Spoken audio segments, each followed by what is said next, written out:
বাবা হয়ে মেয়ের বাসরাত দেখতে পারবা তুমি? আমার বাসর ঘরে সিসিটিভি লাগাচ্ছি, লজ্জায় লজ্জায় হয়ে যাচ্ছি আমি। তৃতীয়বারের মতো বাসর ঘরে বসে আছে অধরা, গায়ে ভারী গয়নার সাজ। একটা মেয়ে এত সৌন্দর্য অধিকারী হতে পারে যে অধরাকে দেখেনি সে কখনো বিলিভ করতে পারবে না। ঘরের মাঝে মনে হচ্ছে পূর্ণিমা চাঁদের উদয় হয়েছে, একটু পরে বর আসবে। অধরা আরেকটা লাশ দেখার অপেক্ষায় আছে, কারণ বাসর ঘরে যে একবার স্বামী সেজে ভেতরে ঢুকে তার বের হতে হয় লাশ হয়ে। অধরা এসব ভেবে কান্না পাচ্ছে। সে জানে না সে কি এমন অপরাধ করছিল যার জন্য এত বড় শাস্তি আল্লাহ তয়লা তাকে এতটা কষ্ট দিচ্ছে। অধরা কাঁদছে। হঠাৎ কে যেন বলল বর এসে গেছে। অধরার বর আসার কথা শুনে ওয়াশরুম ফ্রেশ হতে ঢুকলো। ফ্রেশ হওয়ার এক মুহূর্তে বুঝতে পারে তার মেন্স শুরু হয়ে গেছে। বাসর রাতে মেন্স ভাবতে বুকের ভেতরটা কেমন যেন ছেতে করে উঠল। প্রতিবার বাসর রাতে হুট করে মেন্স হয় তার। সে বুঝতে পারছে কোনো এক অদৃশ্য মায়া তাকে আগলে রেখেছে। অধরা কোনো মতে ফ্রেশ হয়ে খাটের উপর গিয়ে বসলো। এদিকে অধরার পর আয়াস বাসায় এসেই অধরার বাবাকে সালাম করে নিল।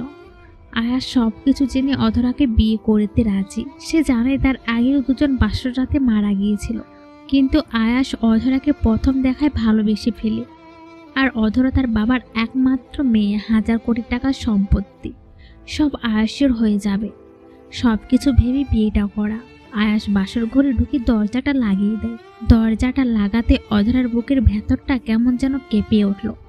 আয়াস আস্তে আস্তে অধরার পাশে এসে বসে। এদিকে অধরার বাবা সিসির ক্যামেরার সামনে বসে আছে।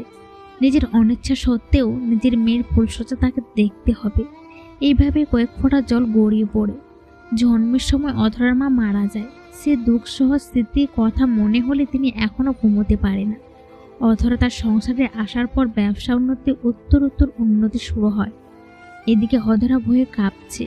আয়াস ঘুমটা খোলার সাথে সাথে চমকে গেল। ঠিক একটা পূর্ণিমার চাঁদকে মনে হচ্ছিল কালো মেঘের ঘুমটা আড়াল করে রাখা দিয়েছিল। আয়াস যেন নিজেকে সংযত রাখতে পারছে না। ফুলদানিতে রাখা ফুলটাকে ছোঁয়ার ইচ্ছা প্রবল আকারে কাছে টানছে। আয়াস যখন অধরাকে ছুঁতে যাবে ঠিক তখন অধরা বলে উঠল, প্লিজ ছুঁবেন না আমাকে, আমার পিরিয়ড চলছে। কথাটা বলে লজ্জায় মাথাটা নিচু করে ফেলল। অধরার লজ্জাখানা মুখটা অস্ত হওয়ার আগ মুহূর্তে সূর্যের মতো লাগছে। হঠাৎ সারা বাড়ি ইলেকট্রনিক সিটি অফ হয়ে গেল, কিন্তু বাসর ঘরটা যেন আরো বেশি আলোকিত হচ্ছে। আয়াস অধরাকে এই অবস্থা দেখে নিজেকে ঠিক রাখতে পারছে না। অধরা বারবার বলছে, প্লিজ আমাকে ছোঁবেন না। আয়াসের সেদিকে কোনো ভ্রক্ষেপ নেই।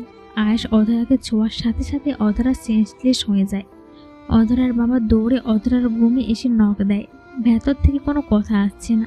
বাধ্য হয়ে দরজা ভেঙে দেখে অধরার পাশে আয়াস শুয়ে আছে। দরজা ভাঙতে ইলেকট্রনিক সিটি এসে যায়। নিয়ান সাহেব আয়াসকে কয়েকবার ডাক দিলে বুঝতে পারলো আয়াস আর কোনোদিনও জাগবে না।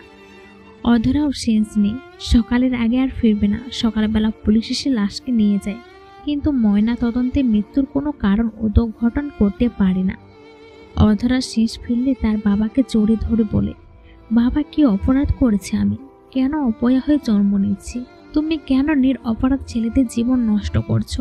বাবা, তুমি আমাকে আর বিয়ে দিতে চেয়েও না। আমি আর কোনো মায়ের বুক খালি করতে পারবো না। অধরার কথা শুনে নিয়ান সাহেব কাঁদছে আর বলছে, মা রে, আমি চাই তুই বেঁচে থাক, তুই ছাড়া কে আছে আমার? অধরা তার বাবার কথা বুঝতে পারে না। এদিকে সপ্তাহখানেক পর অধরা ওয়াশরুমে গিয়ে কয়েকবার হরহর করে বমি করে দিয়ে সেন্সলেস হয়ে যায়। অধরার বাবার সাথে সাথে ডাক্তারকে ফোন করে বাসায় নিয়ে আসে। ডাক্তার অধরাকে দেখে খানিকটা বিস্মিত হয়ে বলে, নিয়ান সাহেব, আপনার মেয়ে তো মা হতে যাচ্ছে।